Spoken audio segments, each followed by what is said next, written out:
నా YouTube channel చూస్తున్న మీ అందరికీ స్వాగతం, సుస్వాగతం. శనివారం రోజు లక్ష్మీనారసింహస్వామి యొక్క శక్తివంతమైన మంత్రాన్ని పఠిద్దాం. భూతప్రేత పిశాచ బాధలు, శత్రుబాధలు మరియు నవగ్రహ దోషాలను తొలగించడానికి ఈ మంత్రాన్ని శనివారం రోజు నరసింహస్వామి యొక్క నామాన్ని స్మరిస్తూ ఈ మంత్రాన్ని 108 సార్లు పఠిస్తే నవగ్రహ దోషాలు, శత్రుబాధలు మరియు భూతప్రేత పిశాచ బాధలన్నీ తొలగిపోతాయి. కనుక ఈ మంత్రాన్ని పఠించి నారసింహస్వామి యొక్క అనుగ్రహానికి పాత్రులవ్వండి. మంత్రం: సర్వమంగళ సర్వేశ సర్వారిష్ట వినాశన వైకుంఠవాస గంభీర యోగీశ్వర నమోస్తుతే. సర్వమంగళ సర్వేశ సర్వారిష్ట వినాశన వైకుంఠవాస గంభీర యోగీశ్వర నమోస్తుతే. సర్వమంగళ సర్వేశ సర్వారిష్ట వినాశన వైకుంఠవాస గంభీర యోగీశ్వర నమోస్తుతే. సర్వమంగళ సర్వేశ సర్వారిష్ట వినాశన వైకుంఠవాస గంభీర యోగీశ్వర నమోస్తుతే. సర్వమంగళ సర్వేశ సర్వారిష్ట వినాశన వైకుంఠవాస గంభీర యోగీశ్వర నమోస్తుతే. సర్వమంగళ సర్వేశ సర్వారిష్ట వినాశన వైకుంఠవాస గంభీర యోగీశ్వర నమోస్తుతే. సర్వమంగళ సర్వేశ సర్వారిష్ట వినాశన వైకుంఠవాస గంభీర యోగీశ్వర నమోస్తుతే. సర్వమంగళ సర్వేశ సర్వారిష్ట వినాశన వైకుంఠవాస గంభీర యోగీశ్వర నమోస్తుతే.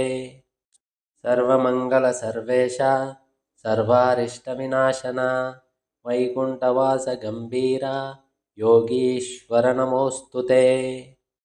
సర్వమంగళ సర్వేశ సర్వారిష్ట వినాశన వైకుంఠవాస గంభీర యోగీశ్వర నమోస్తుతే.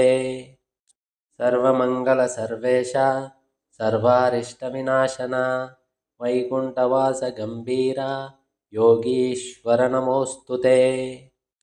సర్వమంగళ సర్వేశ సర్వారిష్ట వినాశన వైకుంఠవాస గంభీర యోగీశ్వర నమోస్తుతే. సర్వమంగళ సర్వేశ సర్వారిష్ట వినాశన వైకుంఠవాస గంభీర యోగీశ్వర నమోస్తుతే.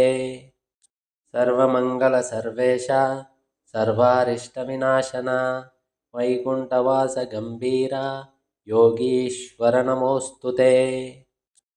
సర్వమంగళ సర్వేశ సర్వారిష్ట వినాశన వైకుంఠవాస గంభీర యోగీశ్వర నమోస్తుతే.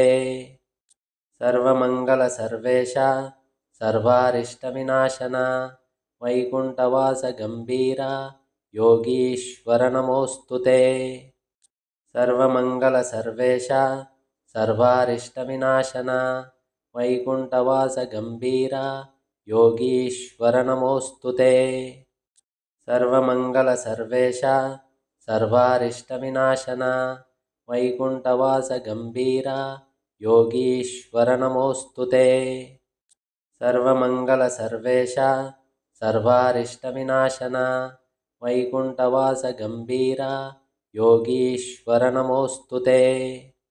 సర్వమంగళ సర్వేశ సర్వారిష్ట వినాశన వైకుంఠవాస గంభీర యోగీశ్వర నమోస్తుతే. సర్వమంగళ సర్వేశ సర్వారిష్ట వినాశన వైకుంఠవాస గంభీర యోగీశ్వర నమోస్తుతే. సర్వమంగళ సర్వేశ సర్వారిష్ట వినాశన వైకుంఠవాస గంభీర యోగీశ్వర నమోస్తుతే. సర్వమంగళ సర్వేశ సర్వారిష్ట వినాశన వైకుంఠవాస గంభీర యోగీశ్వర నమోస్తుతే. సర్వమంగళ సర్వేశ సర్వారిష్ట వినాశన వైకుంఠవాస గంభీర योगीश्वर नमोऽस्तु ते। सर्वमंगल सर्वेश सर्वारिष्टविनाशन वैकुंठवास गंभीर योगीश्वर नमोऽस्तु ते। सर्वमंगल सर्वेश सर्वारिष्टविनाशन वैकुंठवास गंभीर योगीश्वर नमोऽस्तु ते।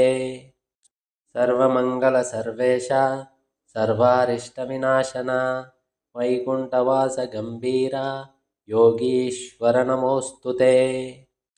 सर्वमंगल सर्वेश सर्वारिष्टविनाशन वैकुंठवास गंभीर योगीश्वर नमोऽस्तु ते।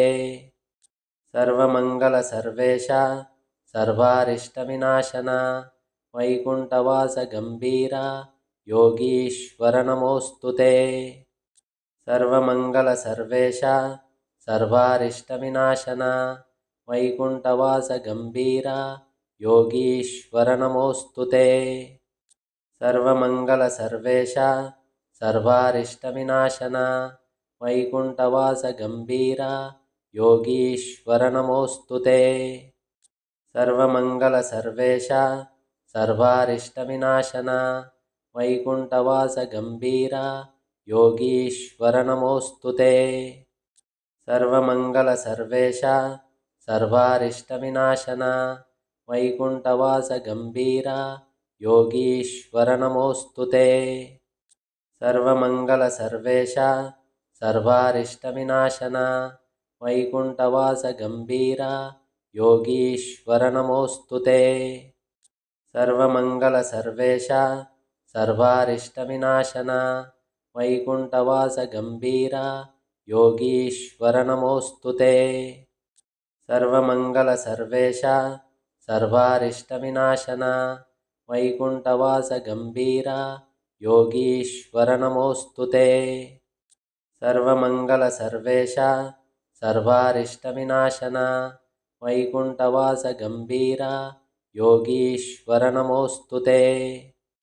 सर्वमंगल सर्वेश सर्वारिष्टविनाशन वैकुंठवास गंभीर योगीश्वर नमोऽस्तु ते।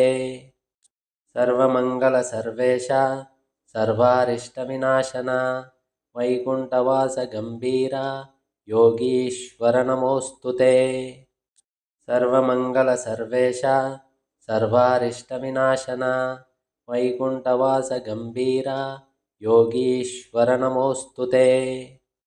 सर्वमंगल सर्वेश सर्वारिष्टविनाशन वैकुंठवास गंभीर योगीश्वर नमोऽस्तु ते।